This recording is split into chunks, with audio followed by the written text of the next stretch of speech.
అందరికీ నమస్కారం. Welcome to Telugu wallet. Sandhya theatre తొక్కిసలాట ఘటనపై థియేటర్ యాజమాన్యానికి పోలీసులు నోటీసులు ఇచ్చిన సంగతి తెలిసిందే.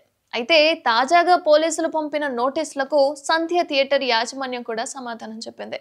అసలు ఏం చెప్పింది అంటే, సంధ్య థియేటర్కు అన్ని అనుమతులు ఉన్నాయని మొత్తం 6 పేజీల లేఖను పంపించిందిట.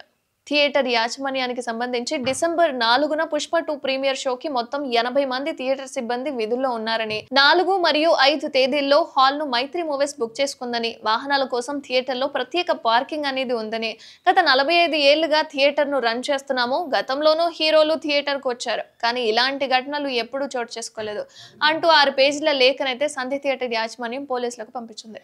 ఇక డిసెంబర్ 4న పుష్ప 2 సినిమాకి సంబంధించి ప్రీమియర్ షో ప్రదర్శించింది సంధ్య థియేటర్ యాజమాన్యం. అయితే ఈ క్రమంలోనే థియేటర్ వద్ద జరిగిన తొక్కిసలాటలో రేవతి అనే మహిళ మృతి చెందగా, ఆమె కుమారుడు శ్రీతేజ్ అయితే తీవ్రంగా గాయపడి ప్రజెంట్ కిమ్స్ ఆసుపత్రిలో చికిత్స అయితే పొందుతున్నాడు. అయితే ఈ కేసులో ఇప్పటికే అల్లు అర్జున్ పోలీసులు అరెస్ట్ చేయగా మధ్యంతర బెయిల్ పై బయటకు వచ్చాడు అల్లు అర్జున్. ఇక బాధిత కుటుంబానికి ఇప్పటికే మైత్రి మూవీ మేకర్స్ 50 లక్షల రూపాయలు, హీరో అల్లు అర్జున్ 1 కోటి రూపాయలు, దర్శకుడు సుకుమార్ మరో 50 లక్షల రూపాయలు అందించారు. టోటల్ గా ఒక 2 కోట్ల వరకైతే అందించారు. అలాగే మంత్రి కోమటిరెడ్డి వెంకటరెడ్డి కూడా 25 లక్షల సాయం అందించారు. అల్లు అర్జున్ హీరోగా నటించిన సినిమా పుష్ప 2 ఈ చిత్రానికి డైరెక్టర్ సుకుమార్ దర్శకత్వం వహించగా, ఇందులో రష్మిక మందన అయితే హీరోయిన్ గా నటించిన సంగతి మనకు అందరికీ తెలిసిందే.